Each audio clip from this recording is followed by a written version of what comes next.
I'm live. It says right there, you're live. Hey everybody, how you doing? It's Mike. Um, I did a live stream months ago and I had a good time doing it. So I thought it'd be, I need to turn the volume down on this. Give me a couple seconds to get this stuff situated because I'm watching myself on this computer over here and it's a little delayed. So how should I do this? Volume off, there I won't get distracted with that. And I think I might wait a couple minutes until everybody's here. I have two people here. How's it going?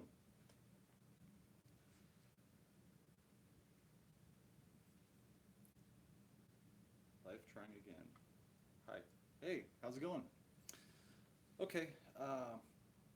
I wanted to get on and do a live stream and just kind of answer some general questions for anyone that's a targeted individual or um, people that aren't targeted that want some information about this.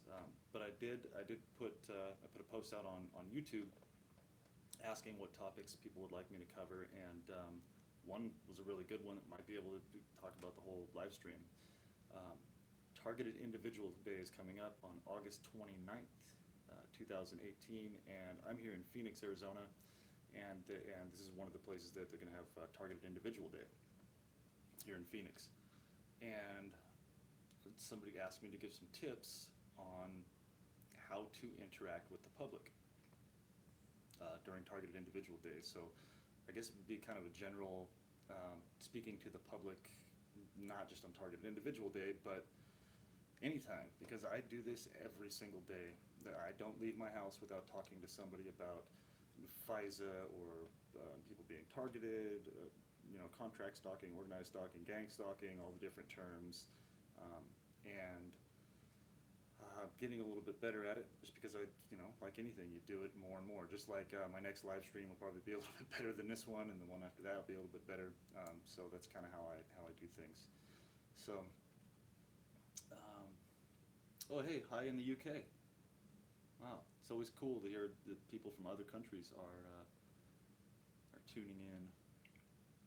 Hey, we've got 8 people now. Looks like some people are logging on. How's it going, everybody? Should I just wait a couple minutes till we get some more people until I start? Or should we just talk about it right now? I have to admit, I'm a little bit nervous doing this right now, doing this live. I'm a little tired. I've been writing notes all day about different stuff. Gone through probably the most stressful couple weeks of my life. I've got court coming up on August 21st. So just bear with me. I appreciate it. New York is a hellhole. Okay. Mike, thanks for what you do. Hey, you're welcome. Thank you. Thank you for tuning in. This is not the easiest thing to do. Talking about this can be embarrassing sometimes. It can be stressful, awkward, because you never know what kind of response you're going to get from somebody. So maybe I'll just start with how I approach people while I'm out in public, just my daily routine, and the different kind of responses that I get. Because it is important to just talk to everyone. It doesn't matter if it's the police, fire, EMS, if it's the person at the convenience store that you talk to all the time, your librarian, whoever you come into contact with while you're out and about doing your normal everyday activities, going through the line in the grocery store. There's a way to approach people or to get a conversation started about an uncomfortable topic. And usually what I do, I'll just throw it out there. Say I'm in the line at the grocery store and the checkout clerk is just, they're ringing stuff up, and I'll just say, hey, you ever heard about targeted individuals or gang stalking? And I'll usually get like a perplexed look, like, what'd you just say? And what I try to do is just act like everybody's heard about it. Like, oh, you never heard about that? Interesting. The word's getting out, but since you don't know, I'll just tell you. And then, I've got a lot of information in my head that I've researched this for the last year. Since May of last year, I've been researching pretty much every single day, trying to understand all of the tactics and technology that's used and everything. And one thing that I've noticed is you have to keep it simple, because somebody that's never heard about this, if you start telling them, I'm being attacked with directed energy weapons, and the government can read my mind, and there's a lot of stuff that is going on that we haven't been able to prove yet, as far as what happens in organized stalking. So keeping it pretty basic seems to work best to start the conversation off, and you can kind of get a general idea of how that person will react to your information. If you tell them something like, hey, do you know about gang stalking? They'll either look at you really weird, or they'll say, no, what is that? And then they'll show some genuine interest. And that's kind of where you can decide where you're going to go with it. Some people have already researched a lot of this stuff, and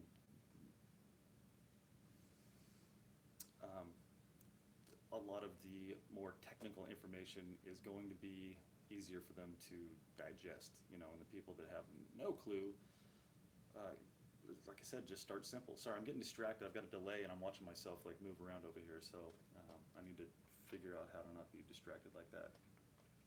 So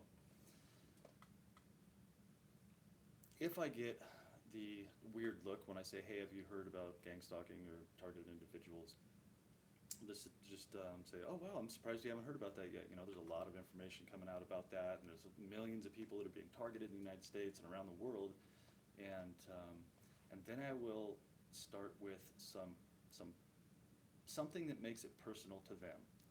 So I'll say something like, wow, it's, your tax money is funding this.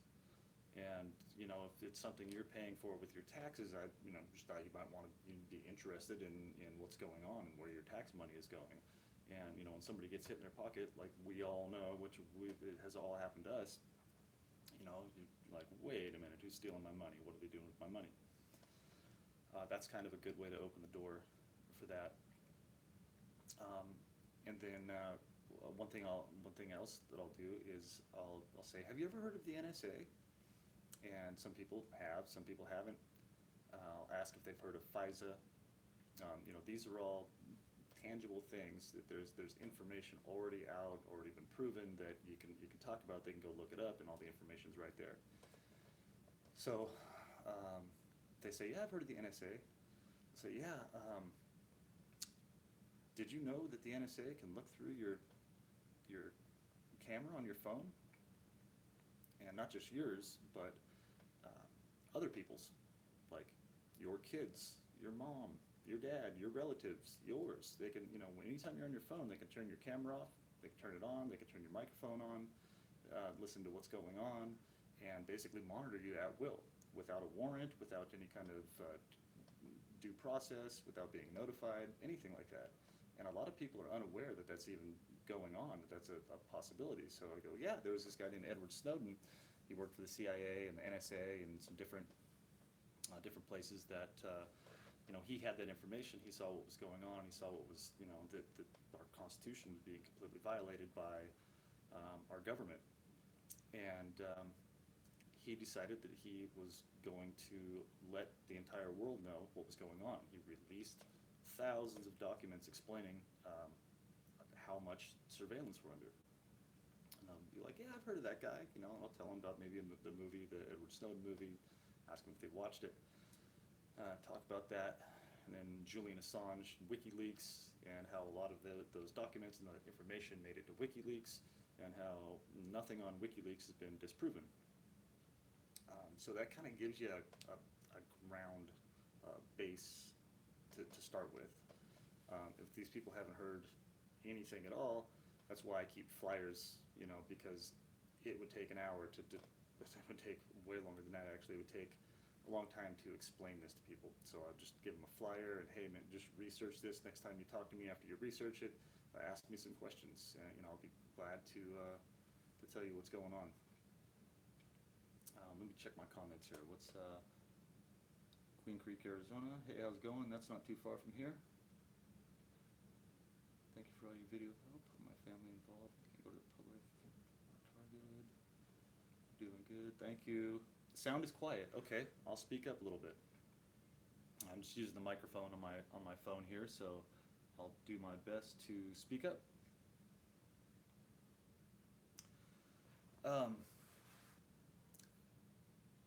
So let's go to Targeted Individual Day. Maybe a lot of you don't go out in public. You're isolated. You're being gang stalked. People using directed conversation on you. They're harassing you, looking at your phone, looking at you weird, doing all that. So you don't get out too much. And I'm having a tough time staying on track. Of course, when I'm going live, but Targeted Individual Day, there's going to be a lot of targeted individuals that leave their home and go out to an area where they're going to be advocating, maybe holding some signs, talking to people, and you're not used to talking to these people on a daily basis. And when you get into a situation that you're not really prepared for, kind of like I feel like I wasn't prepared for this live stream right now. You might stutter and stammer and kind of lose your place, lose your train of thought. And that's one of the biggest things, is to try to be prepared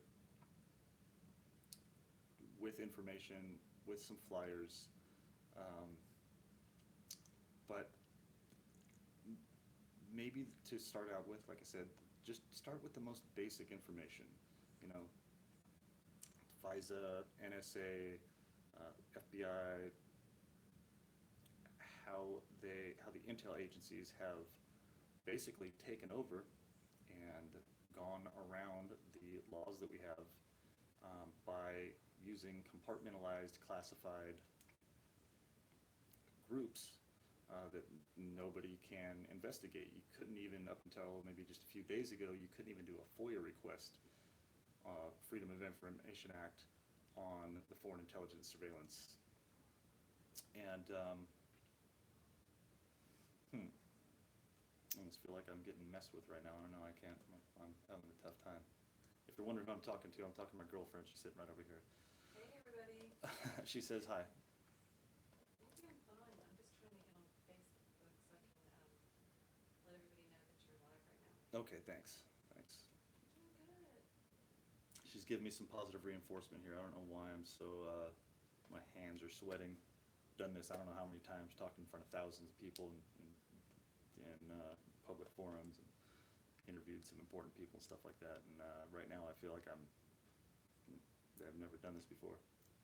Oh, and I'm talking really low again. I'm sorry.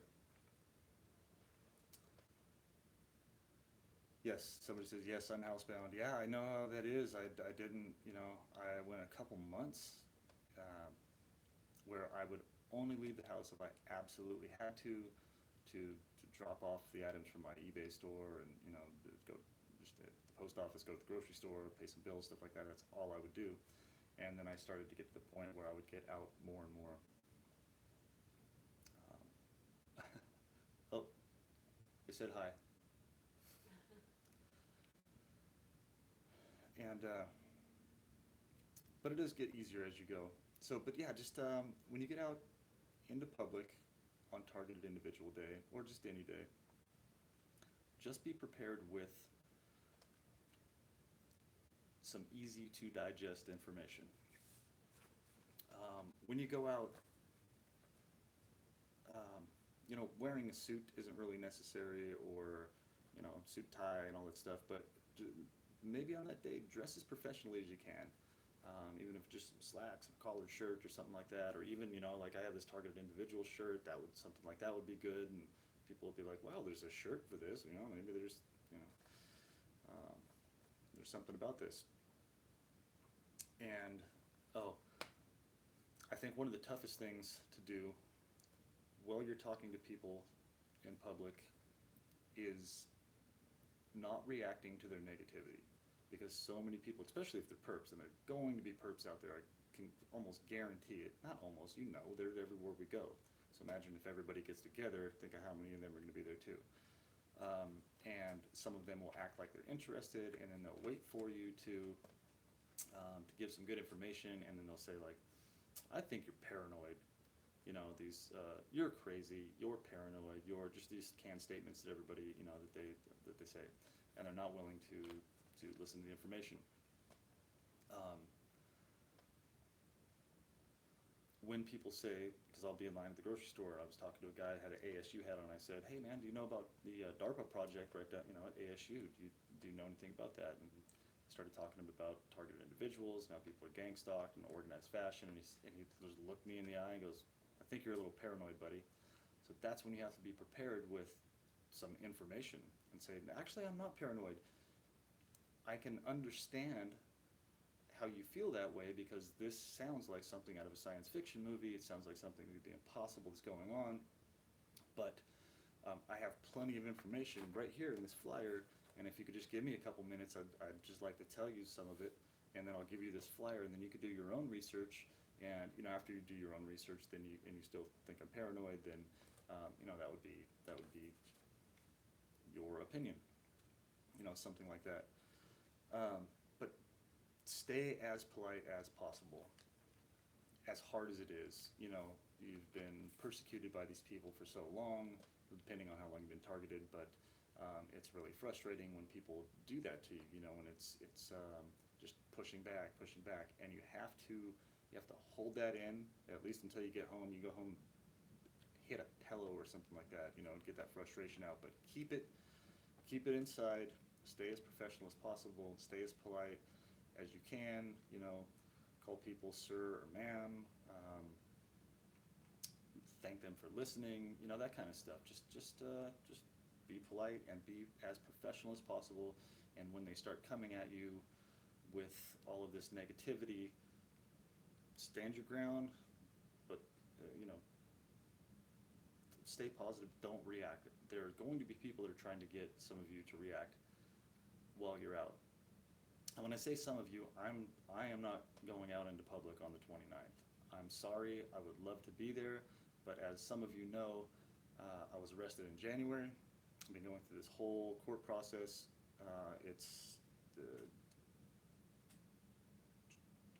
Am I saying July? It's August. I'm sorry. When is Targeted Individual Day? August 29th. If I misspoke, I apologize. So it's August 29th. My final court date for this thing that I'm going through is on August 21st. So that's, you know, not too long, just a little more than a week after I go to court.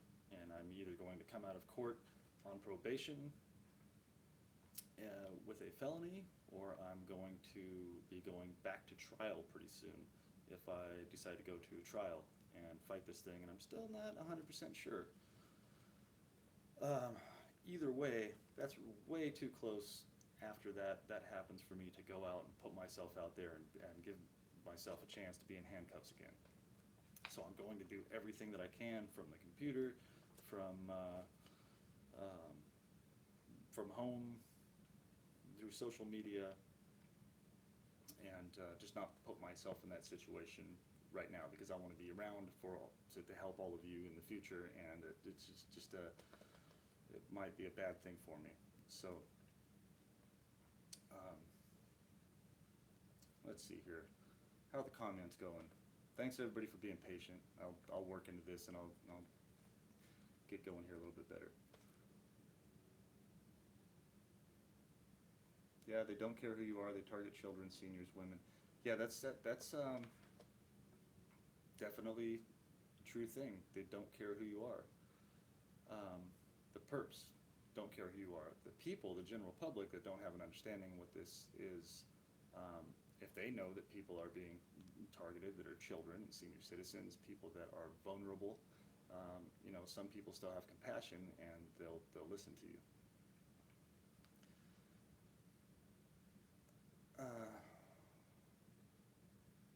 Okay, I'm just going to read from my notes here, and I'm probably going to repeat some of it just saying, but this is what I wrote out.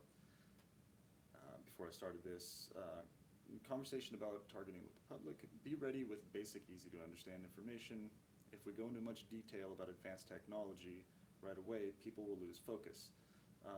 And try to figure out a way to, and it's really tough to explain this to somebody in a really short period of time, but commercials are only 30 seconds for a reason. People have a really short attention span, kind of like I'm having right now. And if you just overload them with so much information right away, their eyes are going to glaze over and they'll lose interest. So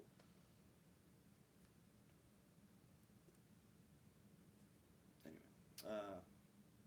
keep it simple. Okay, yeah, keep it simple and talk about how it could affect them personally. Just explain how the NSA has access to all electronic communications, computers, cell phones, cameras, and microphones. Give example of who's being monitored. Okay, I already talked about that. All right, well,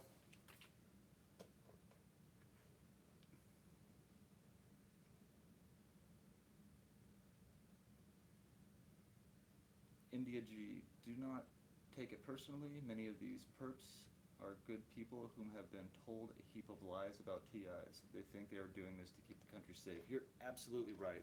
And I've talked about before how this is compartmentalized. And the government's really good at doing this. I was talking about skunkworks the last couple days, doing some research on them, and I have several family members that worked at skunkworks. And what they did at skunkworks was they built stuff like the SR-71, the B-1 bomber, and they had all these compartmentalized shops where, say, somebody was working on one little part, this little motor or something, and all they knew is that they were working on that little motor, and that was their final project. They had no idea the other 1,000 different shops that were working on something, that when they got done with all of that, there was going to be a team that puts all of that together for the final product. So that's kind of how this targeting works. And say these people that are good people that are trying to look out for their community, they might only be responsible for one tiny little aspect of the targeting. Like they tell them, hey, we're going to set your car up so you can turn one headlight off. And then when you drive around town, when you drive around these people and you have one headlight out, it just kind of lets them know that we're out there and that we're watching and stuff like that. No big deal, no harm to anybody. But what they don't know is you have the other people with the tail light out. You have the other people with the headlights going on. They have the other people, the foot patrols that are on their phone looking at you weird, following you through the store, so on and so on and so on and so on. They don't know that there's all these other people are doing the same thing, and then collectively all of that is going towards the target. If they knew that, I think a lot of these people that are good people involved in it wouldn't take part in this. That's a good point, and I try to talk about that a lot. Even the police, fire, EMS, I don't believe that every single one of them is aware of how inclusive the targeting program, or how extensive it is, the targeting program, and what they're actually doing to people. I don't think they realize that they're causing people to commit suicide or end up in a mental facility or incarcerated. They think they're just keeping an eye on the neighborhood and keeping America safe. And they most likely have somebody come into their, say that it's the homeowners association. They've got their meeting on Tuesday nights once a month or something like that, and they've got some FBI agent that comes into their meeting and says, hey everybody, thank you for coming to the meeting. We've got some information for you, and we have a way for you to maybe make a little extra money while keeping our community safe. And who knows if they get, some of those people get paid, or if they just do it for free, or what, I'm not sure. I know that there are people that get paid to do this. Otherwise it wouldn't be so huge. People, if you're not making money, you can't just be out driving around all day following people around.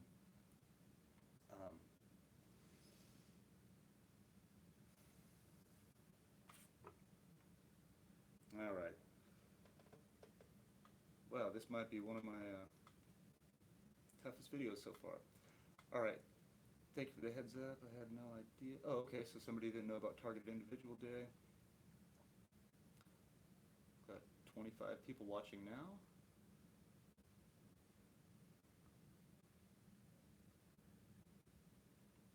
Somebody said even targeted individual in a wheelchair. It happens in my neighborhood too. Key Freemasonry in my area involved. Yeah, there's a lot of Freemasons around here.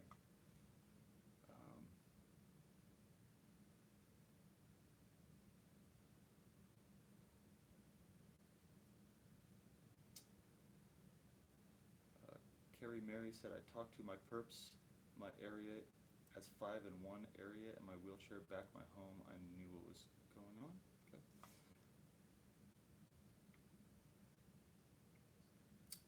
My doctor keeps labeling me this example mental health. I don't understand what you're saying.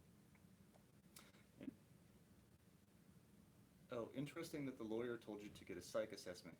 Yes, that is interesting, and I thought it was going to be helpful, and turns out I can't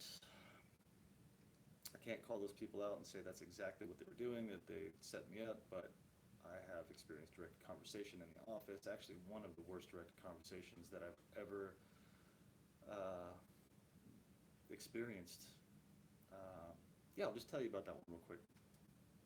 First time I went in my attorney, no, it wasn't the first time, it was the first time after I gave them the check. Everything seemed like on the up and up. I gave them the check to defend me, and the next time I went into the office, just give you a little background real quick. My son's mother, when he was 17 years old, died on my birthday. You know, we still aren't 100% sure how. We have a good idea, but we haven't had any kind of verification or anything. And her name was Jody. So when I walked into the office for my first meeting, I walked in the door, the receptionist looked up at me, realized it was me, picked up the phone. She wasn't even on a phone call. She picked up the phone, she looked at me, she says, "No, I'm sorry, Jody isn't with us anymore," and hung the phone up. It was a complete fake phone call, and it was just to throw me off and to get me aggravated, you know, when I went in there, because that's a terrible thing to say, to just twist the knife a little bit more after going through something that traumatic, you know, and having to watch my son go through that. And then I realized, oh man, here we go, you know. But yes, they talked me into taking a psych eval, and I thought that I was going into that, and they were going to do the psych eval to prove that I was credible and that you know, what I was talking about was real. And it turned around when I went into that office too. I started providing information. Well, I just made some videos about that, so you can watch the last videos I did. Ooh, a little more volume on mic. Maybe I'll just scoot closer? I don't know what to do. I can't turn the mic volume up on this thing. Yeah. I'm sorry, I'll just try to project my voice a little bit more. Okay, so brand new 1984 says, last year I was accused of stalking and I was admonished. Scottish courts, no punishment. I had to have a psychiatric evaluation, and I thought they might try and institutionalize me. Did they? Yeah, let me know. Always remain calm. Their reaction is what, your reaction is what they are after. It is. These people are constantly trying to get you to react. Last night, I took a break. I still had my suit on. I put my suit on to make some videos yesterday in my last videos. Went to the store with my son. Actually, I took my son, my daughter, and her friend. Dropped my daughter and her friend off at CVS. We headed down the street to go down to Circle K and just grab a couple things at Circle K.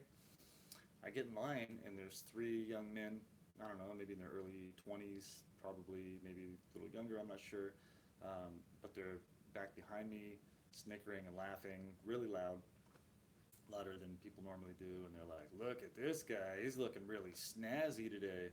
You know, I just turned around and I said, "Yeah, that's right, I am." And they go, "Yeah, he looks like millionaire Mr. Clean," you know, because I'm bald. And I said, and instead of getting upset with them, I've been practicing for hecklers in case I go do some stand up or something like that. If I do, I guess I better get a little more comfortable in front of the camera. Um, but I've been trying to get better at having like a snappy, kind of funny comment for them, to kind of put them back on their toes instead of me being the one that feels awkward. So I don't know where it came from, but I said, "Yeah, man, I am looking snazzy. You ought to take a couple notes. You might get a date someday, buddy." And the two guys that were with him just started laughing at him, like, "Ooh, he got you!" And even the clerk was laughing, like, "Oh man, that was a good one," And then I left the store. My son was still in line right behind him, and I guess they were just going on talking about me, just saying all kinds of negative stuff. And then my son let him know that he was standing behind him. They needed to knock it off. And then I was already out in the car. I was filling some gas up, and when he was coming out, they tried to back their car into him, and he made it around them. And then when we went to leave the parking lot, they just parked their car, no traffic going by, and they wouldn't pull out. So I just sat there patiently and I just waited, and didn't let myself get that build up in my chest, like you do when somebody's just harassing you, for no reason. And then I went home and went about my day, and it turned into, kind of put me in the power position. I felt good about it instead of going home just frustrated like I used to. Every time I left the house, before I would come home just aggravated. And that seemed to work pretty good for me. Beachwalker, hello, how you doing? Been watching all your vids. Thank you very much. I appreciate that. I'm trying to do more videos. I'm trying to keep up with this, but like I said, we've been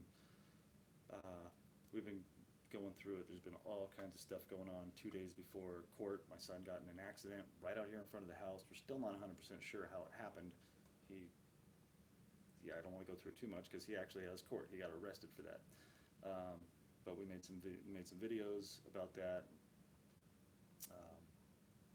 But just, it's been nonstop. And the more I make these videos, and I'm not trying to scare anybody, because I think you should just walk into the fire and just make all the videos you can, talk to all the people you can, get as much information out as you can. And actually, the way you know you're doing a good job is when they start harassing you more. They start coming after you more. That means you're doing something good. You're doing something positive. They don't like it, and they're going to come after you more. Be tough. Get some thick skin. In the Navy, when they cross the equator, they do something called shellbacking, and they just like put these guys through hell, and just torment them, and throw food on them, and just look up some of the videos on YouTube. I think, unless they've scrubbed them all. But it kind of helps those guys get some thick skin, and that's the same thing's going on with us. These people are just going after us from every direction. Let that make you tougher. Don't let it drag you down. Let it make you tougher, so you can react or not react in a situation, and think instead of react.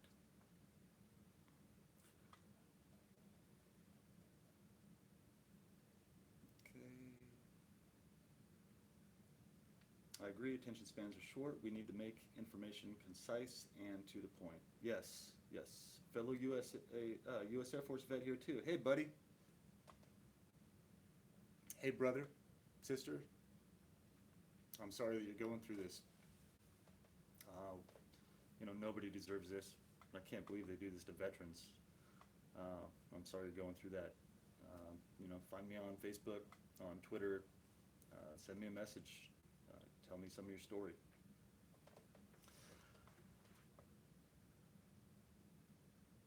Well, same man, after over 36 years of overt stalking and harassment to me, they know it's futile but won't stop. Yeah, the reason it won't stop is because it's still funded. They're making money. There's pay scales.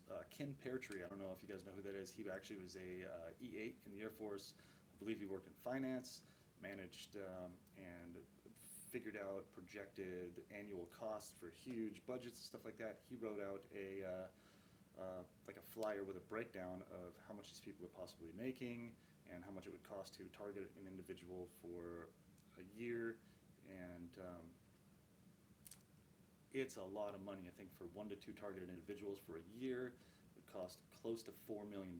So for every 10,000 targeted individuals, like $18 billion or something like that. I check out the check out that flyer. I put that on my Facebook page recently.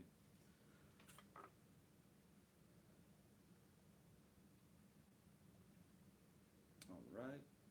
Mike, the last quack didn't give you a psych report saying he said he has nothing to live for and the cops are all out to get him. He said he won't be taken alive, he will go down fighting. Oh. Yeah. Fight it, Mike. I'm doing the best I can.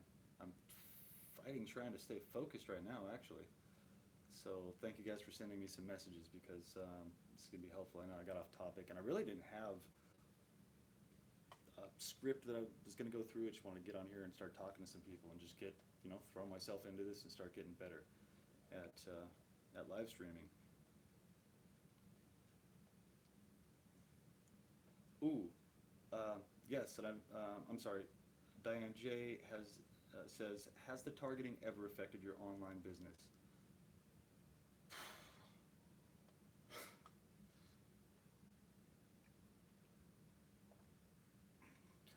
Yeah, it's hard not to even get emotional about that. I've worked so hard trying to keep this business afloat and be successful.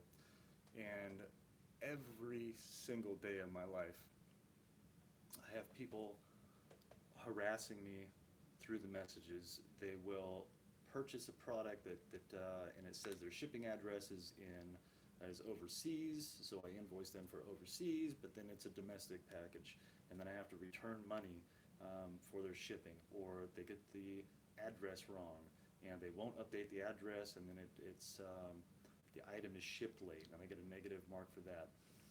And one of the toughest things to explain in this whole thing with the electronic harassment through the eBay store is being, okay, and I would have to do a whole video explaining how this works, but being notified through the purchase of the items. There's 15,000 different hats in there with different logos from different areas, different sayings on them, stuff like that. So throughout our day, so Kathy and I will be having a conversation about something. We'll be talking about, here's a good example. Where she just moved from in Texas, there's a little town called Port Aransas, not too far from where she lives. I've never heard of it. Nobody's ever talked to me about Port Aransas. I've never had a conversation about it. When the hats arrive, because I do purchase some of these in lots, yeah, somehow they will get hats in there that have something to do with what I've got going on in my life. Like when I got arrested, all these correctional facility hats started showing up. And but the day or a couple days, wasn't it a couple days after you got here, we got a shipment of hats. We're going through the hats, and all these conversations that Kathy and I had, there was all these hats in there that had something to do with our conversations. And then the Port Aransas hat showed up, and then somebody started sending me messages asking me, hey, tell me about this Port Aransas hat and this and that. And then they'll have a username that will be something very similar to what we've just been talking about, the address. And I don't know how they do this and get by. It must be eBay has been given a national security letter, and they have to comply with the intel agencies and hurt me through that. But I'm notified through selling these items that our conversations are being monitored, and they harass us that way. It's really tough to explain. They're really good at it. I don't know how they do it. It's got to be some kind of computer program or something that can figure all this stuff out. But yes, I do get harassed all the time. I probably spend an hour or two every day just trying to manage through all the nonsense that I deal with in my store. And we've even had, we'll leave the house. We try not to leave the house where there's nobody here. Try to be, I'm gonna keep my son here, or if we need to go out and do something, Kathy will stay here, or I'll stay here, and so we'll just kind of take turns so that the house isn't empty. Sometimes we have to leave the house altogether, or we want to. We'll have dinner together or something like that. I'll come home, and then the hats that will sell the next day, or the items, we have other items in there too, that'll sell the next day, I'll go look for everything, and all of a sudden, the first 5 that sell, I go to look in my inventory, they're gone. They're just missing. Or they've been moved to a completely different area. We've got everything organized really well, and they're just missing. Uh, and sometimes I'll find them later. Sometimes I just have to message the people and say, I'm sorry, I'm out of stock with this. I don't know what happened. And I can't be messaging people back and forth on eBay saying, I'm being gang stalked. People are stealing things out of my, eBay. I have to keep it professional.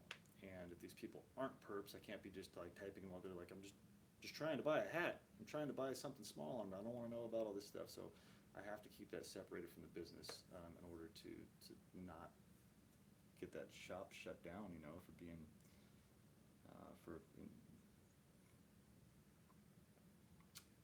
for advocating through my store. It's unprofessional.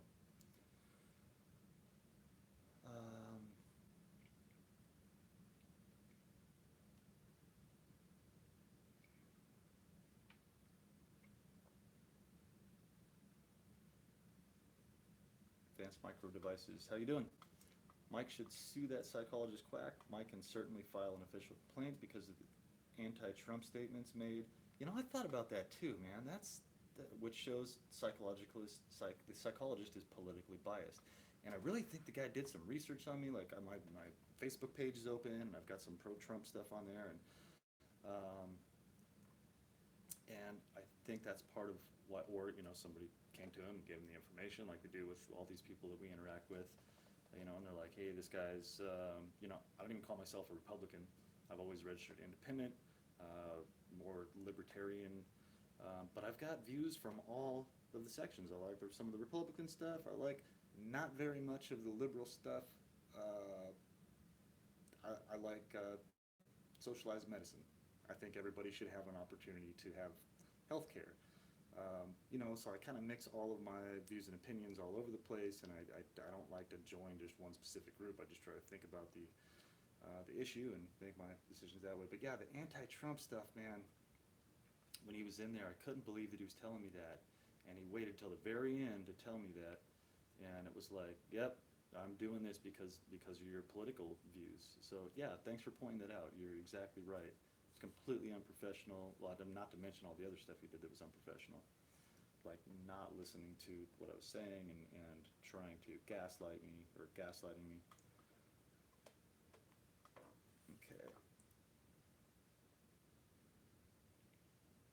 Andrew Littleton says, so they think they are hurting people and it's justifiable for a good reason. I don't think, I think what you're talking about is some of the gang stalkers, the organized groups, stuff like that. I don't think they're aware that they're hurting people. I think that they're just told, hey, you have this little job to do, and you're not hurting anybody. It's just kind of letting them know we're there, and they don't understand. And they just don't understand that they're actually hurting somebody, and that's why we're trying to get all this information out to people so it's mainstream. Excuse me. I guess when you're live and you have to burp, there's nothing you can do, right? Like Lionel, he does little hand farts, maybe that'll be my thing. I'll just start burping. But yeah, I don't think these people understand the whole scope of what they're involved in, and that's why we're trying to let people know. It's why I'm on these videos trying to talk about this. I know that only TIs aren't the only people that are watching this. And that's why I'm here. I'm getting this information out.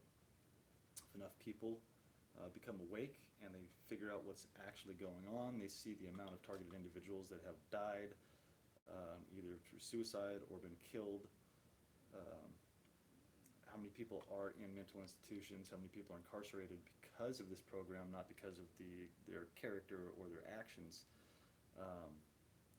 they'll be pretty upset.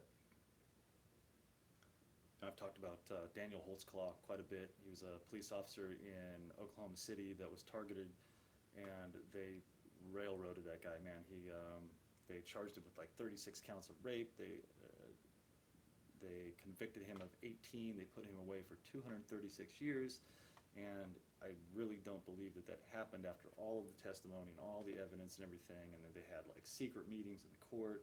It was just all the information was pulled away from the public, and they just said, this is what this guy did, this is what he's convicted of, and then threw him in there and just let him fight to figure it out. And so there's like the reporter named Michelle Malkin that's been reporting and advocating for him and kind of helping get that out. Now, he doesn't identify as a targeted individual, but that guy for sure got targeted. Oklahoma, I lived there for a couple of years. He was, his mom is Japanese, his dad is white.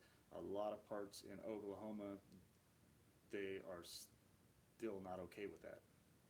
And that could be a big part of what was going on with him.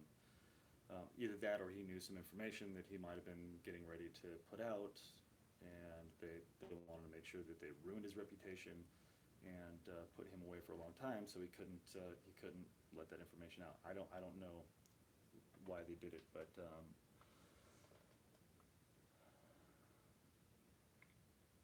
okay. India G. Yeah, this program, I know it's hard to accept. Yeah, I don't know. See, a lot of people say that, and Dr. Robert Duncan says this too, and he developed a lot of this technology, but he says that we're never getting out of this program, that this will never end, there's nothing we can do. But see, the Holocaust survivors probably thought that at one point too, and a lot of them died, but there are still Holocaust survivors that interview and they talk about their experience and how they made it through, and they're still here with us. And this is basically what we're dealing with. So there are going to be survivors through this. The information is going to come out, and this current targeting program will end. Now, as it's ending, I'm sure there's another group of people that are figuring out how they're going to set something else up under another name, under a different classified the group, and they'll do something else. But as far as this current targeting program, the FISA documents are released, and they show how Americans have been illegally targeted for profit. I really do think this will end. And I have to have hope. You have to have hope. If you don't have hope, what else do you have? It's either just, I don't want to say just give up now, but don't give up. What else are you going to do? Just lay down and take it? You got to stand up, you got to do something, and you have to get the information out. And information is one of the most important things to let people know. Kind of like back in 1908, there were no child labor laws, right? Photography was still fairly new. Photography started in the late 1800s, and cameras got a little bit better.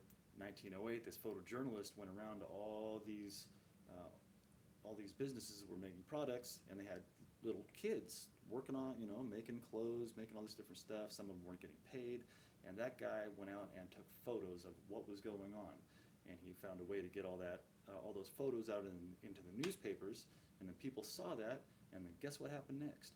We started child labor laws where you can't work until you're 16 or 15 and a half, whatever, without a work permit and all this different stuff. So because that person got that information out, and those kids or the people that were forcing those kids to work, they probably thought they had that going on forever. But just because a photographer went out and took some effort to get information out to the public, that ended. It hasn't ended all over the world. There's still child labor, there's still bad things that happen, but at least that made some positive progress, and you and I didn't have to be making soccer balls at 4 years old. We had the opportunity to at least go to a public school or have a childhood. I mean, in my case, I did. I'm sure there's somebody out there maybe listening that had to work a lot when they were a kid. Yeah, just get the information out, and there is hope, there's a possibility that this can end. How exactly do the perps make their money? Well, I'm sorry, that's Spalding Rogers. How exactly do the perps make their money? Well, we're not 100% for sure, but a lot of the evidence is kind of pointing towards these people having GS pay scales, and that's government salary pay scale, and you can start as a GS1 and work yourself up to like a handler would probably be like a GS16 or something like that, where they're making around $10,000 a month or more. I don't know exactly, but check out the pay scale that I posted on my Facebook page, which is public. Karen Melton Stewart shared it, and I shared it from her. But Ken Peartree, the senior master sergeant in the Air Force, came up with that pay scale. And if you are in a government, a GS position, and your job is classified top secret, you can't tell anybody how much you make, you can't tell anybody what you do, you can't divulge any information, because you've been given a national security letter too that says if you do divulge any of this information, you're probably going to be arrested for treason, you're going to go to Guantanamo. So we don't know 100% for sure exactly how much these people make, but I believe it is government funded. And there's probably some other ways that they get funded. There's churches that are involved in this. There's private organizations, secret societies. There's different people that do this for different reasons, but I do believe that most of it is monetary.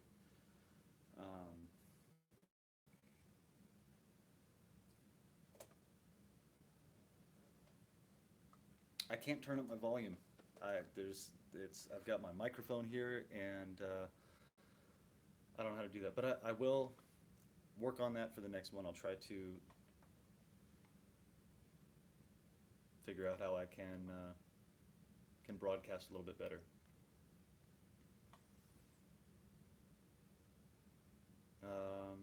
A brave new 1984 says, "It seems there has been a lot of grief in your life." I can't even start to explain how much.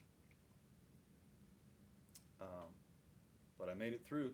I'm still here and I'm talking about this. I've been writing my life story. I started from the time I was a little kid. My first memories of a lot of abuse and long-term trauma-based mind control events that have happened throughout my life. And I've been putting all that together, and I'm going to try to get my entire story together and possibly have it written into a script for a movie. I don't know. Talking about that with somebody right now, actually. A friend of mine. Should I even talk about that? Maybe I should ask my buddy before I say anything about that. But it was suggested to me that I write my story and send it to my friend for him to turn it into movie script form and then look for some investors. So that's on my plate too. Man, I wish I had enough money to. He said anything that you guys talked about. Oh, he did. Yeah, he did. Thank you. Thanks, babe. So I've made a new friend. I made a lot of new friends in this in this program, being targeted, and one of the people that I just really connected with, and I feel like we could be really good buddies. I'd really like to go meet him in person. Is Stephen Shellen.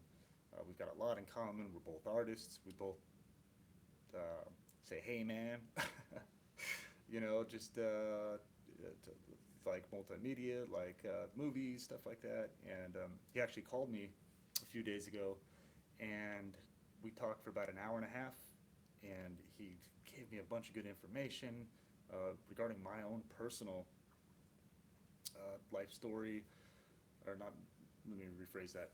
He gave me some key information that was helpful to me in understanding what happened to me as a kid, and gave me some validation about some of the companies that my family worked for, and things that happened. He has another friend that told him some information about this, and it had to do with skunkworks. But yeah, so Stephen, he suggested that I'd write my story out, and I'm working on that. Stephen, how you doing, man? If you see this, it's really good to meet you. You're an awesome guy, and glad we're friends. So I'm going to be working on that. If I could just take like a month or two off and not have to do work every day, I could probably get that thing written out and get that done. And if I don't say so myself, it would be an interesting movie. When I think back to all the events in my life that have happened, man, this is out there. People would probably keep their focus watching that. Like, what's going to happen next? Jeez. Let's see. Lawyers want psych report. If it's good psych report, they tell the judge he's law-abiding and should be let off. If it's nutty psych report, they ask for counseling instead of jail. Yeah, I think it's a little... Yes, the volume thing could go... Okay, well, hey, if you... let's see, advanced micro devices. A lot of cameras have weak mics. Okay, well, hey, give me some advice on how to go ahead and do that.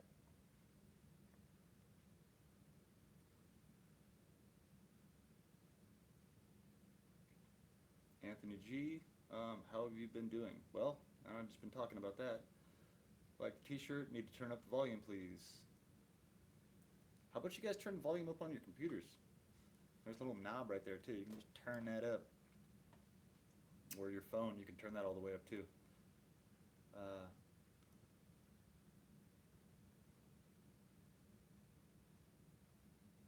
I'm ex-military, not a criminal. Hey, I believe you. Randy?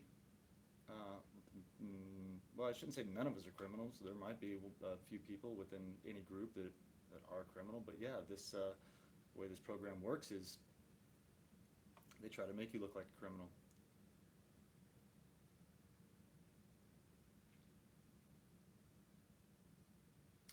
All right. Stick with me here, just reading through some of your comments, and thank you for your comments. I appreciate it. It keeps repopulating here, and I'm losing track where I left off.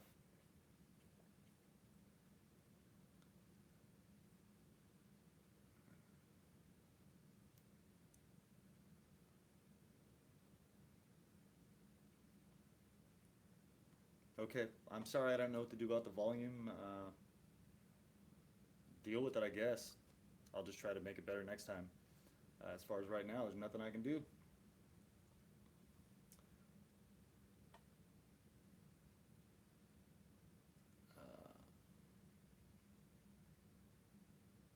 Okay, Mike, it's easy.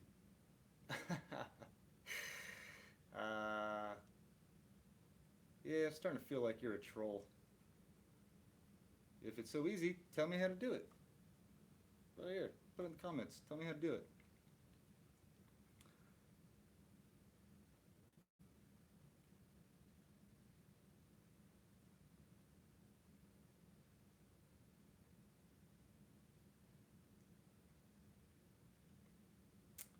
I am blown away by this. I can't say I don't believe you, or you are imaging this, as this is all I have heard from people for 25 years.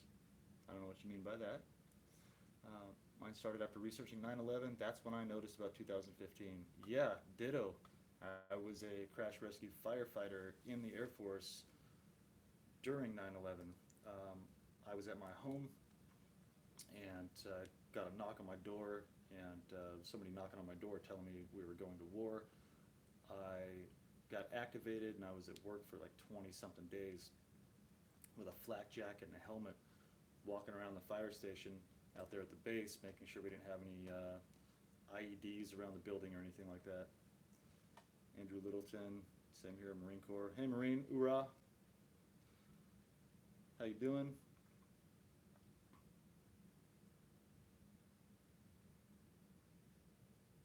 But yeah, I talked about 9/11 quite a bit. I was talking about chemtrails before anybody even noticed them or realized what was going on. And talked about the Federal Reserve. I talked about some politicians. Barack Obama is one of them. That well, now more and more information is coming out,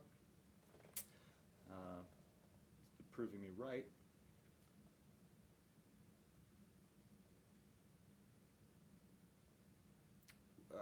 Gang of Four says, Randy, you have no reason why they would target you, question mark. I do know most police are corrupt. A lot of people don't know why they're targeted. Some people know exactly why they were targeted, who did it to them, and some people have no clue. There's so many different forms of targeting, so many different reasons that it's a lot tougher for somebody to figure that out. And makes it tough when you're writing an affidavit too, because you need to have some kind of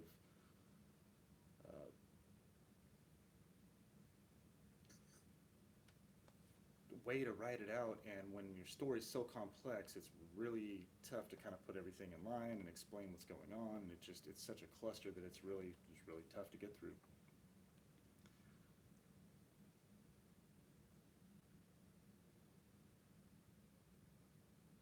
Randy says, my local law enforcement has me as a target for unknown reasons. Yeah.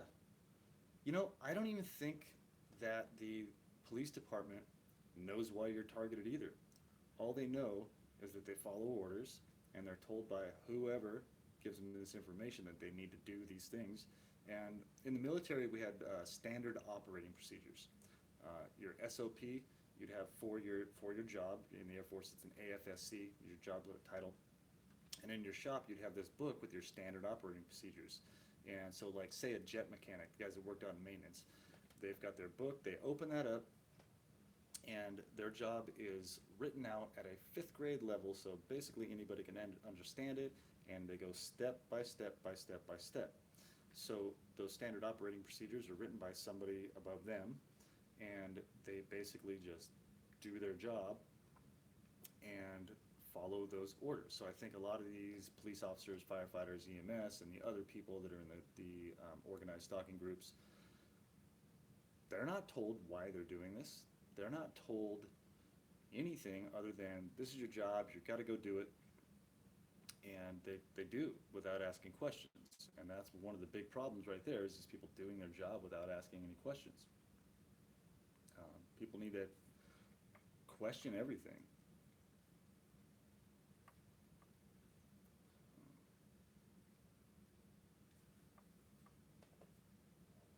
Affidavits can be hard, but affidavits are powerful. Yeah, I've got 4 of them. I mean, not that I've written, but that were sent to me.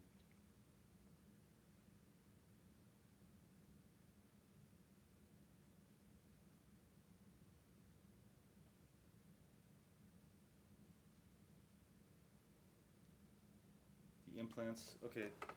Yeah, I'm not, it says the implants, Randy says the implants are for muscle control. I have involuntary muscle control all the time. I'll be laying in bed, my leg twitches, my arm twitch, and to move by itself, just my hand will twitch, or I'll get little electric shocks, like a TINS unit.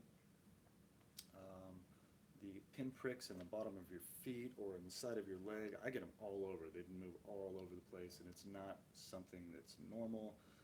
When I asked a doctor about it, I had my brain scanned not that long ago, and which I still haven't received those scans back. They, it's like I went in and got everything taken care of, and then I went to go get the reports and everything, and then they just, actually, I didn't even go in. They called me and said, hey, Mr. Barden, all of your tests are back, and you're fine, and basically hung up.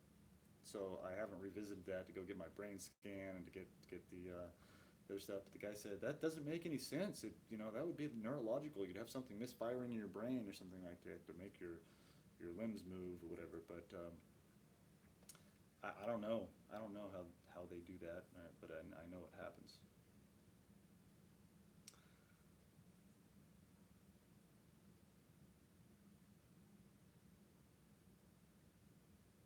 And I hardly recognize anybody on here.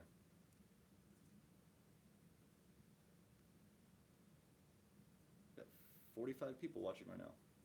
Thank you all for being here. Thanks for listening to me. I'm all over the place right now. I know I'm not doing that great of a job, but it's good to talk to all of you, and I appreciate all the messages.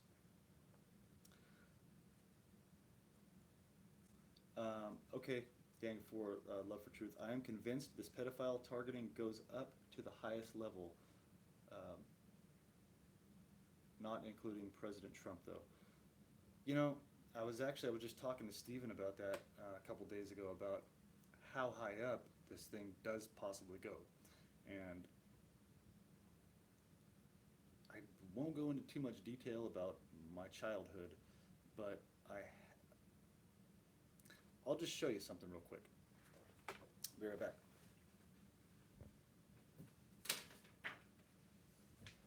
Some photos that I had never seen before were dropped off at my house by a relative. I won't say who. But there was a stack of photos, and they were all of me, and there was a new studio style photo taken of me at least once a year, sometimes every 6 months. And I just thought, wow, you know, they really like to have current photos of me. But then I was going through it and I realized I had a comp card. And what a comp card is, if you're an actor or um, a music artist or a model or anything like that, you have a comp card. It shows 4 different photos of you so they can see, you know, see all of you basically. See, you know, different poses, different, one full body shot, and then some portraits. So I'm going through them and I find this. This is me when I was a little kid. And I was never in commercials. I was never in any kind of anything that had to do with entertainment when I was a kid that anybody told me about or that I remembered. So that's me when I was a kid. And then the only other thing in those photos, the only other thing was this. And I even asked about it, like, why is there a postcard in here in all of my baby photos with all of these presidents? You see, you recognize this guy right here, Bill Clinton, Hillary, Bush, and he goes down, Reagan, Carter, Ford, all these guys. And I've actually met Jimmy Carter before. I had a conversation with him on an airplane. Actually, him and Warren Sapp. Warren Sapp played for the Tampa Bay Buccaneers. I was sitting up in first class because I was on military orders. They redirected me, and I ended up on that plane. And Jimmy Carter comes walking around the corner and shakes my hand. And I remember my mom always talking about Jimmy Carter, and that's probably a whole nother video. But I just kind of wanted to show that, and people can kind of make their own conclusions, do a little research on that maybe. But yes, it does go up to the highest levels, and even above these people's masters. And yes, thankfully Trump is in there and he's going after these people. The Executive Order 13818. If you haven't heard of Executive Order 13818, you probably haven't been watching my videos because I talk about it all the time. That's the executive order that could save our ass. And I think I think they're putting it into place right now, and these people that are responsible for a lot of the government corruption and the illegal targeting of Americans, child trafficking, a lot of different things, they're being absorbed by 13818. Their assets are being stripped, and they're going to jail. And not all of this is happening in the mainstream media. The mainstream media is not going to cover that. A lot of them are involved in it. Part of the Operation Mockingbird. You can research that. All right, just going back to the messages here. I think I've been on here for about an hour or so. A little bit more than an hour. I'm going to do better next time. I'm going to make better notes, and I'll get better at this as I go. So,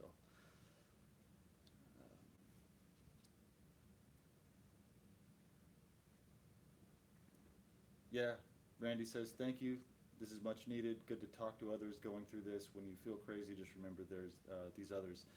Yeah, I almost thought I was going crazy before I understood what being a targeted individual was. I thought I was the only person on the planet going through this. I knew something was really, really weird. And when I finally found out there's a community of people that understand what's going on, some people have prior history in intel agencies and military and stuff like that, and might have got some information that there actually is a targeting program, like David Voigt's. Most of you know who he is. He's a Annapolis Naval Academy graduate and was a surface nuclear warfare officer. David, sorry if I got that wrong, but he had a really high clearance being a nuclear warfare officer and Annapolis graduate. So we heard about this program, and he's somebody that actually knew about the program, not just somebody that had to figure it out, find other people. And he figured out what he had to do to get himself targeted to get into this program and do something about it. So like there's one person right there that knows 100% for sure there is a program going. And man, that guy just jumped in with both feet. And I believe he is now part of Targeted Justice. He's one of the advisors on Targeted Justice. So, um, but yeah, man, it's once you know there's some other people, and that's part of the reason I do these videos too, is because uh, I found other people's videos, and that's how I started researching. I started understanding what's going on, and I start reaching out to people and start networking. And we know that the FISA court. Okay, so just last year, I'll jump to that. The FISA court had. Let's see, I wrote it down. I'll make sure I get this right. The FISA court had 1,457 requests last year. Guess how many were denied? 0. Where was I going with that? What was I just talking about?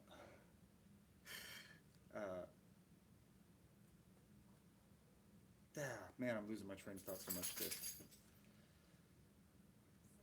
I was reading the comments, I'm sorry. Oh, that's okay. Hey, maybe you can help me with some of the comments. If you see a good question, Okay. throw it over here to me. I need help, man. But yeah, it is nice to be able to have a conversation with some people and talk back and forth and just work some of this stuff out. Like have my girlfriend here. I never thought I was going to be with anybody ever again in my life. First of all, I didn't think I was going to live through last year, let alone have a relationship. And just being together and being able to go out in public together and see the same thing, witness what's going on, talk about events that happen, like this whole hat thing in here. She helps me with the business, and she's going through all of the items with me. And well, I won't even mention anything. She'll just, hey, did you notice this? And I'm, yep, saw it. I was waiting for you to say something too. So we're not both having the same delusion, you know. Over and over and over and over again, we're vigilant people, and we're noticing the exact same thing. So it's nice to have some validation, not just for somebody to tell you, everything's fine, everything's okay when it's not, but to actually see what's going on and experience the same things too.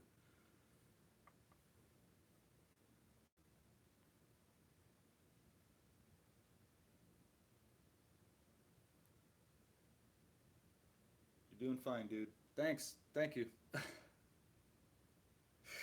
You think I've never done this before? Hey, I appreciate the positive reinforcement. We all need that. We all need that. I try to do that as much as I can. A buddy of mine was having a hard time the other day and posted a song that the song was about hurting yourself, basically. And I thought, no, not happening. So I messaged him right away, told him to call me, give me a call. He gave me a call, thanked me for, messaging him, letting him know I'm thinking about him, hope that he's okay. Called the next day, we had a real nice long conversation, and yeah, he was having a bad day. All of us have bad days. You're gonna have a tough day, but if you have somebody to be there for you, to just to pick up the phone and talk to her, to message back and forth, that's one of the biggest things. There's power in numbers, and all of us can network and build relationships, friendships. That's part of how we will get through this together. You see any? Yeah, Lover of Truth 32 says TIs all seem to be very well informed, researched people and kind from what I've seen, and care about what's going on. Who was that? TI? Lover of Truth 32. Lover of Truth, TI 32. Lover of Truth 32. Lover of Truth 32 says that TIs are well informed, good people, and kind. Yeah. I have not met a targeted individual that I believe is a real targeted individual, somebody that's targeted, that's not perking me, that doesn't have compassion. These people, it's almost like that's part of the reason they get targeted. They have compassion, they have integrity, they tell the truth, they love people, they want to see people do well and progress and be happy. And through this, all of us together are starting a community of people that have those traits, and that's awesome. You know, it was terrible that we ended up meeting this way, but yeah, there's a lot of good people that are in this, and you probably meet some of the best friends you'll ever have going through this. Um,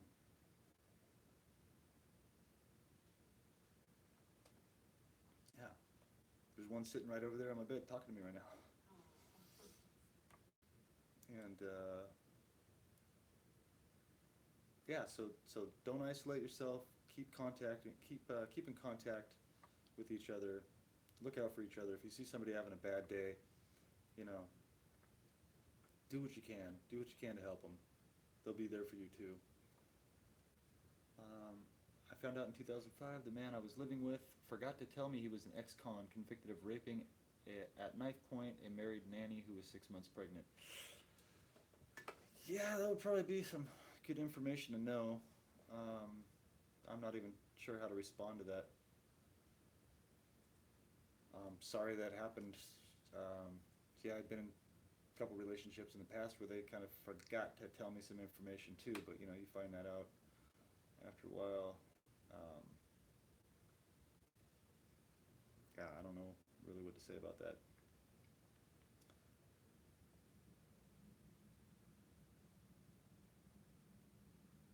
Oh, okay. Sorry if I embarrassed myself here. Where's Ashton? I'm being punked. Who's that again? Paige. Paige. Sorry, Paige. How you doing? Uh, Kathy and I like all your posts. We think you're a really smart person, and we read your posts and appreciate what you do too. Oh, right here. Here you go. Trithiamine. I'm getting popped in my arm right now. Trithiamine, 600 milligrams for pins and needles, as well as 2,300 milligram inositol, 3 times per day. It works. Got rid of the sensations for me. Okay. Thank you. Good to know. Yeah, good to know. I'll go back in the comments and write that down. It's tough for me to take these supplements because you know, when they enter your house and they mess with your stuff, like I've got multivitamins in here and I've got some fish oil and that's all that I have to take. But then I'll go to open the bottle and I just sit there and I'll look at it like, man, did they get in that stuff?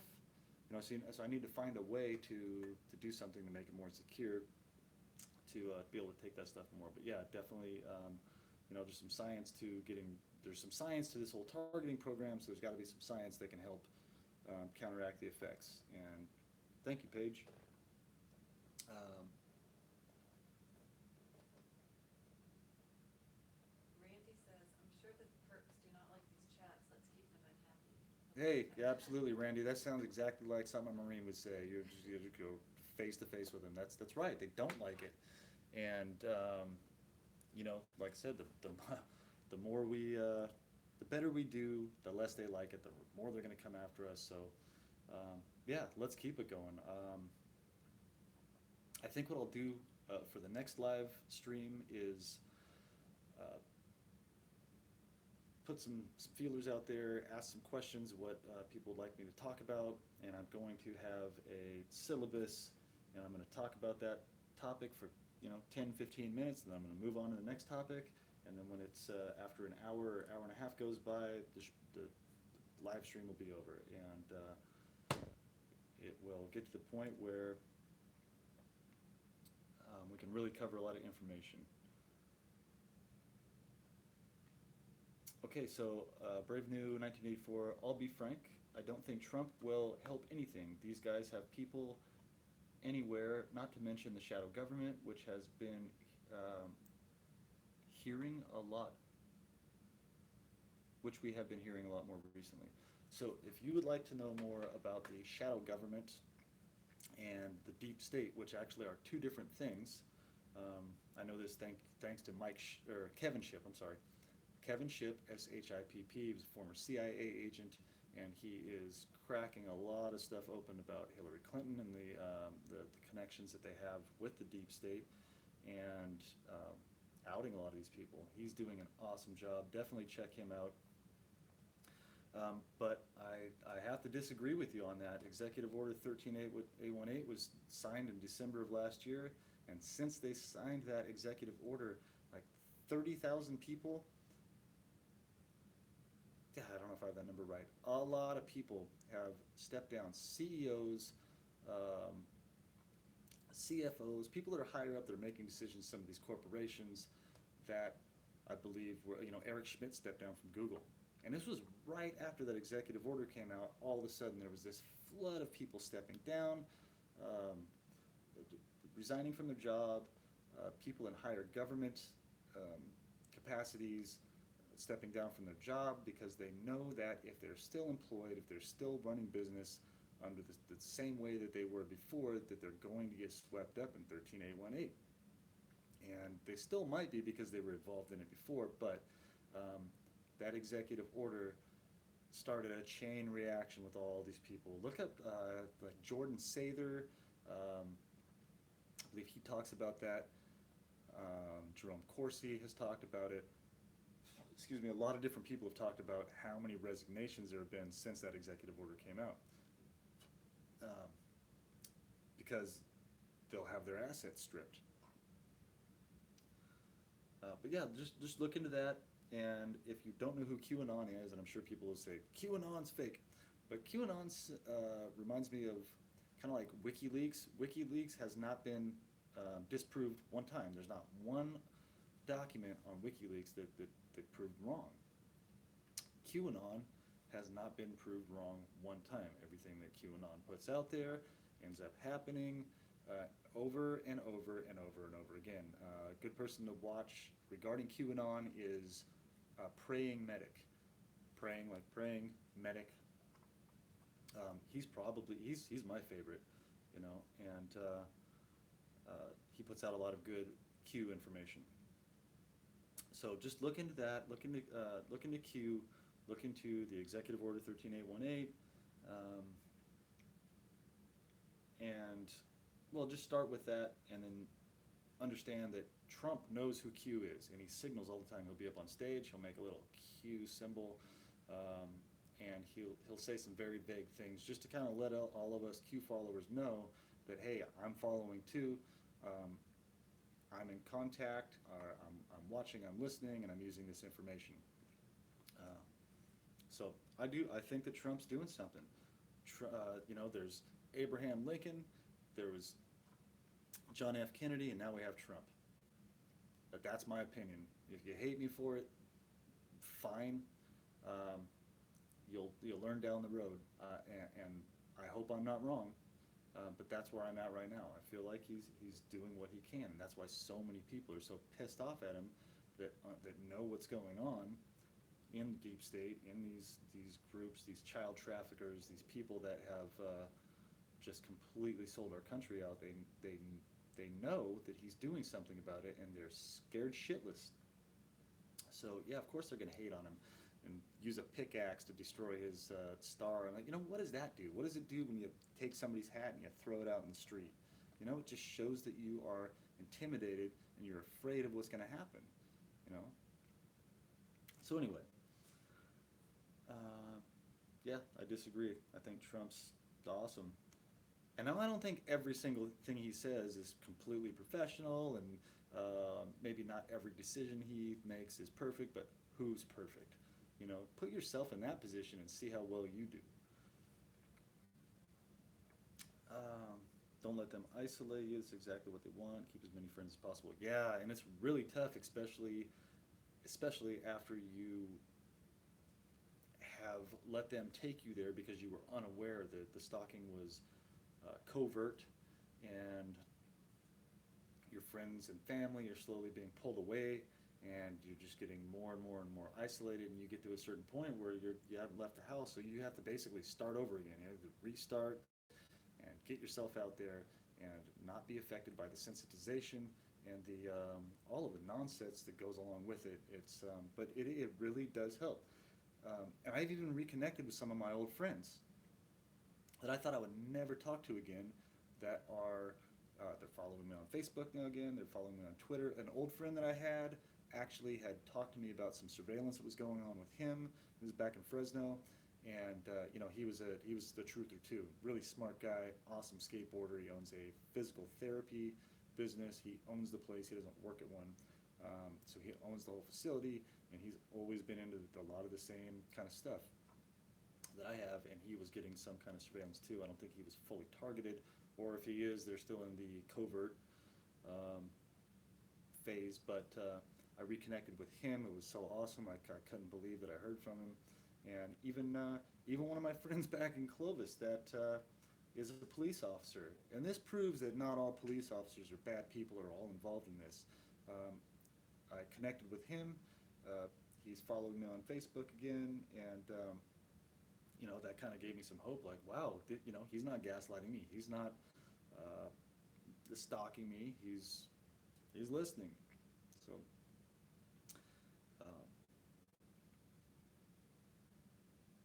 that was definitely a positive. Let's see. Man, I've been on here for 86 minutes now, I guess. That's almost long enough. Let me check out some more messages here. Maybe I'll talk about a couple more things, but I don't know, unless you guys want me to just keep talking. I'm getting kind of hungry. I need some food.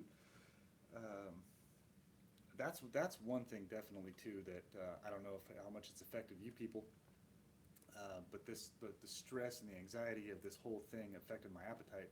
I used to weigh over 200 pounds, and I wasn't real heavy set. I worked out a lot. I had some guns, not the guns they took away from me. I was in good shape, and I got down at my worst point because I wasn't eating. I got down to 135, and I couldn't even believe it. I lost. Let's see, I was up to 210, say, at my heaviest. So I lost all that weight from that time back, and forcing yourself to eat vegetables. Get on Paige Bernson's page. Take some advice from her, and take some supplements. But keep eating and don't let yourself wither away. It's one of the things they want you to do is to be skinny and have these dark circles under your eyes. So you have that drug look, that just that crazy look. People get dark circles under theirs like this and just look crazy. Like that's how they portray everybody in the movies. Actually, Steven did a really good job in his movie, The Spark. Yeah, I guess now would be a good time to talk about that. I wanted to talk about it in that video. So most of you probably know Stephen Shellen, the guy I was talking about. He was an actor in Hollywood. He's been in all kinds of movies. He was in Gone in 60 Seconds. A River Runs Through It. He was in a bunch of stuff, but he just made a movie recently called The Spark. And if you go to, is it StevenShellenberger.com, I believe? If you go to his website, that's the only place you can watch the movie. It's only $3.99. If you have a PayPal account, you can just pay through your PayPal. Actually, you need a PayPal account, I believe. But it's not that big of a deal to set up a PayPal account. You don't need to worry about them stealing your information. They know all of your information already. So people are kind of weary about the PayPal account, but it's not a big deal. Start a PayPal account, rent that movie. He did an amazing job on the movie, acting in it. He starred in it, and he made sure, even though there's things that he doesn't experience, he made sure to get all of the aspects of targeting in that movie for people to be aware of what it is. He doesn't get V2K. He made sure that they talked about V2K in that, but he did a really good job. He's gone through this for 23 years, so he's got some signs of stress, and just he's had a rough time. But he really portrayed in the movie how we look and feel when we're going through this. So if you can eat well, drink lots of water, keep as many friends as you can, or make new friends. Try to reconnect with some old friends that you don't feel like were involved in your targeting, or even that if you feel like they were involved in your targeting, they might have got some bad information, and they had a negative opinion of you, but now that more information is coming out about targeting, they might realize what they did. They might be like, man, I really liked that person before that, and then before I got that information. Now they might realize, hey, I got bad information. Let's reconnect. And you kind of build up your network again, and then that's another good way to get information out about targeting. You know, people that really cared about you in the past that still care about you now, they might tell other people, hey, you know what, this is happening to my friend.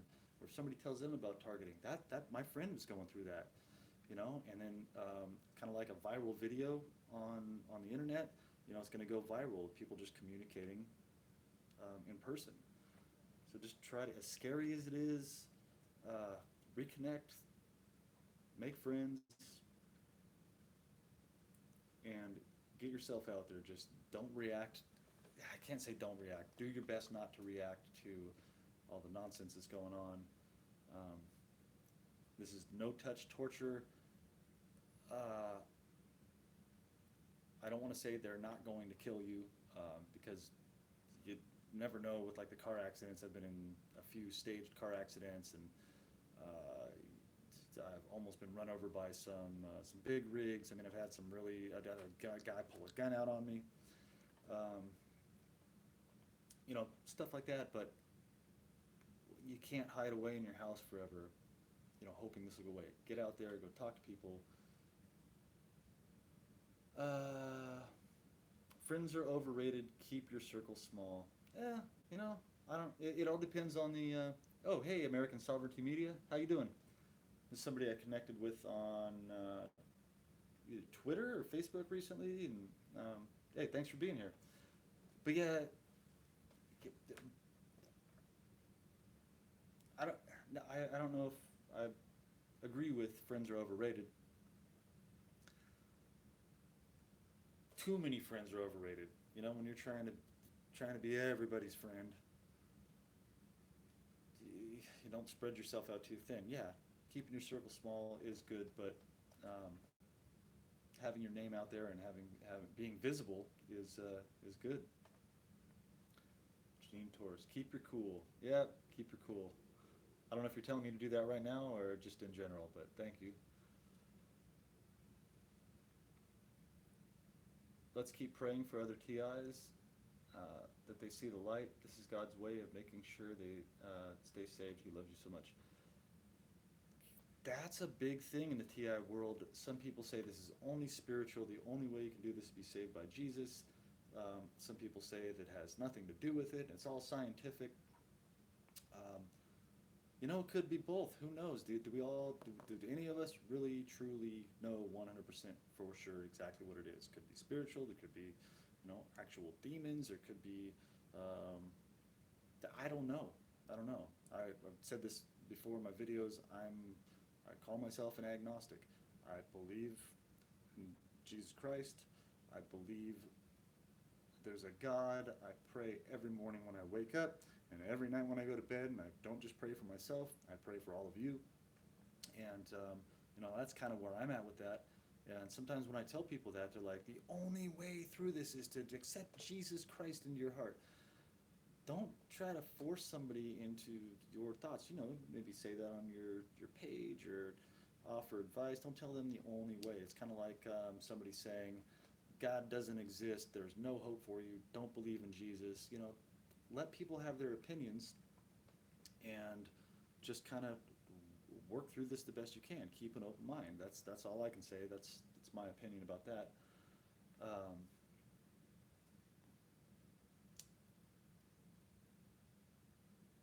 Something to do with it. We're obviously some kind of threat. Yes, we are some kind of threat to shedding the light on people. Like I have a poster up here. There's a band called the Wood Brothers that I like a lot. And I love the poster because it's a hand, maybe I should just grab the poster and show you, but it's a really good, you want to grab that for me? It's a really good depiction of how the cockroaches run when the lights turn off, how the bats fly away when the lights come on. Oh, is it stuck on there? Hold on, I'm going to get this for you guys.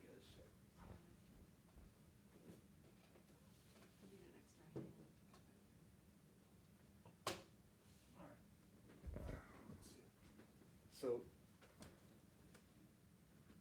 kind of hard to see. So see the hand reaching up, he's screwing in the light bulb, and all those bats are flying away.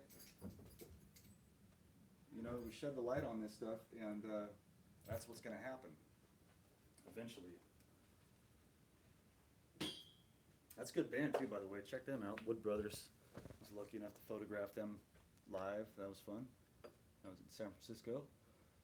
Um, I'm not religious, but my thoughts on that are much more complex. Okay, cool. Uh,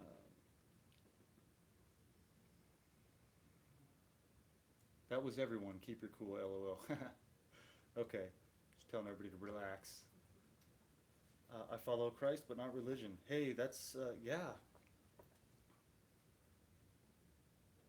Uh, Yep, my girlfriend's the same way.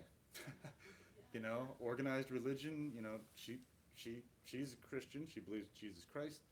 Reads the Bible, and is a Christian. We share different views on that, and but organized religion has been infiltrated. Not all of it, and I'm not pointing out your church in particular or anything, but yeah, a lot of organized religion has been infiltrated and used by evil people to hide away.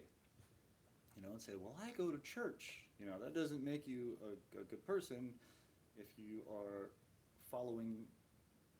Yeah, I'll just stop right there. You're right, good explanation. Thank you. All right, I'm going to, I don't know, I'm gonna do a couple more minutes here and then I gotta go. There's some food in the oven down there and I can smell it. And I need to eat.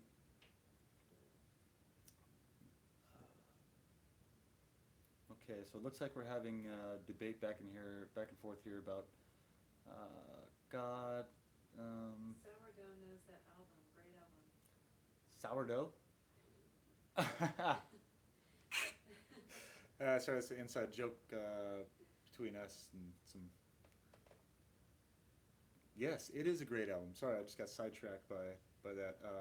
Man, that is a really good album. And there's a song on there called "The Luckiest Man," and it really resonates with me.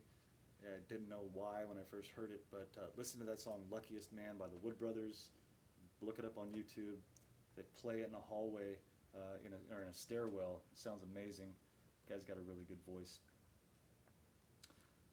Most churches, you get one verse and then personal stories about the preacher. They do not really teach the truth in the world. Yeah, that's why I always had such a tough time in church. I was raised in a private Baptist school up until third grade, and then I ended up going to a Lutheran church after that. And I asked questions all the time, and they despised me asking questions. You know, they would just be like, "Shut up and listen," and that's not how I operate. You know, they did a lot of other weird stuff in these places too, but you know, that proved to me that not everybody that goes to church is a good person. Some of those people proved it to me. Um,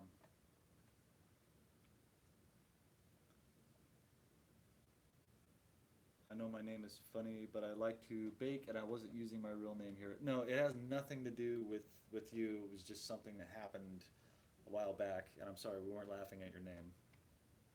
I love sourdough bread. Actually, I'm probably going to go have some here in a minute. So I'm sorry if you took that personal. That wasn't towards you. Just something else. The break-ins were so obvious that I eventually got Simply Safe security system. They were still able to enter at will. Yeah, me too. I had this like 12 camera security system. I put cameras everywhere, like 4 of them out here in my inventory. And I'd come home and I'd be searching through the footage, and I'd get to a certain spot, and there'd just be a little blank spot, just be dark for like 5 minutes, and I don't know. I couldn't stop them with that thing, you know. But you know, think about the people that are doing this, the technology they have. They can easily hack whatever system you bought, something from Costco or from Walmart or whatever. You know, they probably don't even need to hack it. They probably have a national security letter that they gave to that company saying, if we have a national security threat, you have to give us the code to be able to get into that computer and manipulate it.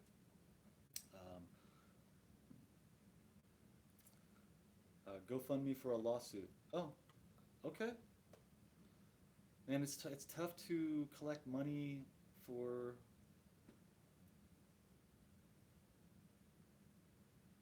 for stuff like that. You know, our group, a lot of us are hurting financially, but that's why I monetized my channel. Actually, I did super chat where people can donate money while I'm doing these live streams. I don't expect anybody to right now. I'm going to try to ask for that maybe later on down the road when I get a little bit better at this and it's something worth paying for.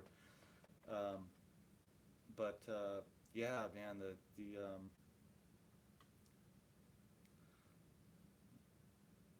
if we need money to fund some of this stuff, to pay for attorneys, even if we pay for an attorney, sometimes they're not going to, learn this the hard way. You pay a lot of money for services, and you don't get the proper services that you paid for. Not just with an attorney, but most of the stores you go to, or say somebody's working on your car, you're going to pay them some money. Kathy, on her way out here, went to take her car in to go get it looked at. It was running fine. You drove to Port Aransas, didn't you? Yes. To get it checked out?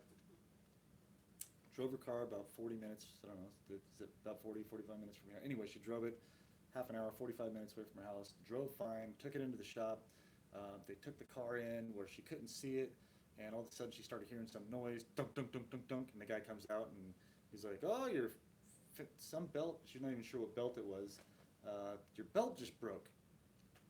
So first thing I thought of was, well, I think that belt was fine, and they did something to it, and they go, oh, well, we can fix it, it's only going to be $200, stuff like that. So that's the kind of service you get when you do that. And then what else happened? Then I went and got the belt fixed, and I was driving it, and it just broke, that thing. Oh, the caliper came loose on you. Okay, yeah, so she got the belt fixed, and she's leaving the shop, and everything it was fine, the brakes were working fine, and all of a sudden, she started hearing clunk, clunk, clunk, clunk, clunk. Well, they had unscrewed her brake caliper, we're pretty sure, to where the brake caliper came loose. She had to go get that fixed, so that was $400 just trying to make it out of town after her car was probably fine in the first place. So, how did I go off on that tangent? Talking about saving money for this. Oh, did they get you they get your finances? Yeah, get your finances left and right. But yeah, so that's part of the reason too. I'm setting some stuff up here to try to get a little more income, and I don't expect targeted individuals to send me any money. I'm hoping that maybe some good people out there, some philanthropists that do have some liquid assets that that are readily available, and they want to help somebody out with this. I'm hoping that those are the kind of people that send some money. I don't want to take any money from targeted individuals.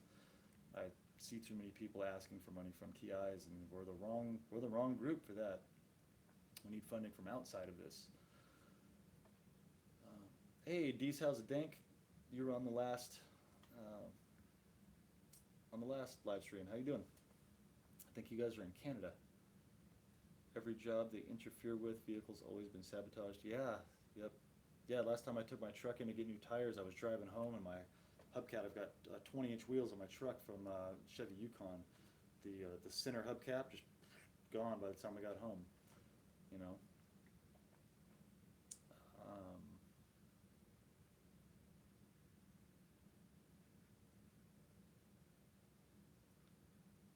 Hey, some people are talking about race in here.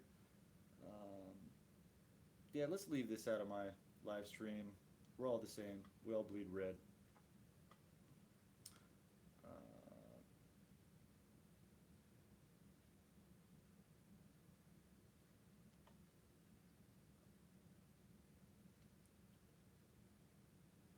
I challenged, and these people to target me, I welcome it. Good luck to them.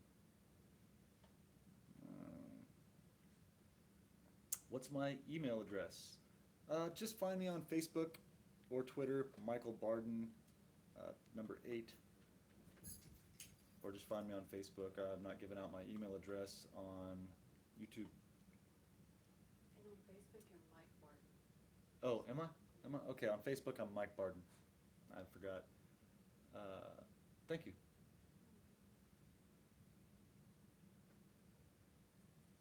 What state are you guys in? I'm in Florida. We are in Arizona. We actually live in Avondale, Arizona, which is just right outside of Phoenix. So it's if you're coming from California on the Interstate 10, The first town you get to is Buckeye. The next one is Avondale.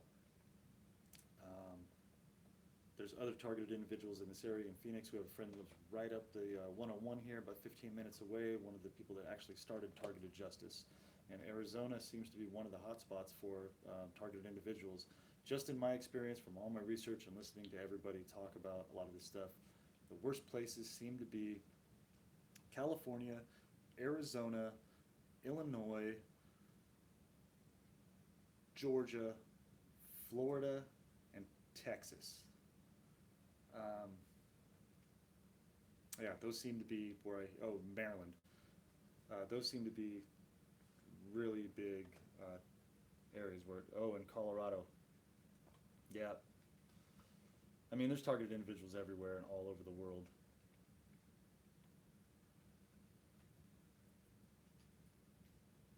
They like to leave garbage outside your window. Yeah, I had trash set out in front of my house. I don't know how many times. Shingles left on my front doorstep in my art studio. Like hundreds of pounds of composite shingles that I had to move. A lot of this stuff I've already talked about. The way that officer acted at your home was disturbing. Yeah, imagine trying to respond to that. I wanted to tell the guy. Yeah, there was a couple things I wanted to say to him, but in that situation, they're waiting for me to say something. He would just wanted a reason just to beat my ass and go into my house. So I wasn't letting that happen that day. I just let the video do the talking. I put it on. That video is at like 23,000 views. People were not happy with that guy. So, and that was just more evidence. If I would have done something or told him to fuck off or whatever, I probably would have had a really, really bad day. But yeah, that was very disturbing. Not cool. Especially after I was asking for medical attention for my son, and they just were trying to say, well, his eyes, we need to check his eyes for impairment. I said, well, if you have any kind of medical knowledge, you'd understand that anybody that gets hit in the face with an airbag might have. Okay, I'm back. I'm live. Okay, my daughter just called, and I'm doing this on my phone right now, so it just cut out for a second. So, that being said, I'm really happy to see you all here. There was, I think we got up to 50-something people. Really appreciate you all showing up. I know I stumbled through that a lot. I'm just trying to have a conversation with some of you guys. I was trying to help with some information about communicating with people out there in public, and having a hard time doing that right now myself. So if I think of some more stuff to tell you guys about communicating with people in public, I'll write that down, and I'll do a little bit better job next time. So, it says the volume is good now. Maybe I finally spoke up and got more comfortable talking here. Good. Thank you, Advanced Micro Devices. I'm sorry I said you were possibly a troll. I'm sorry, man. I'm not perfect. Or man or ma'am. I'm not sure. But anyway, thank you. People are still leaving messages. Let it broadcast, Michael. Thank you. I really appreciate that. People said thank you, Michael and Kathy. Oh, thanks, guys. Man, it's hard not to get emotional doing this. I really care about all you, and this really wears on my soul to see everybody have to go through this. And I'm going to do everything I can to help you all out, stay in contact with everybody. Self-contained, Mike Barden needs. Oh, they just retracted. Why'd you retract that? That's good advice. Chicken's good. It's high in protein. Yeah. Okay, everybody, you're still leaving messages. I really appreciate it, but I gotta go. Been here for quite a while now, and I need to go. Have a good rest of the weekend. Thank you for showing up for this. It was fun. Kathy says thank you and hi too. Bye, everybody. And see you again. Have a good night. How do I end this thing? There we go.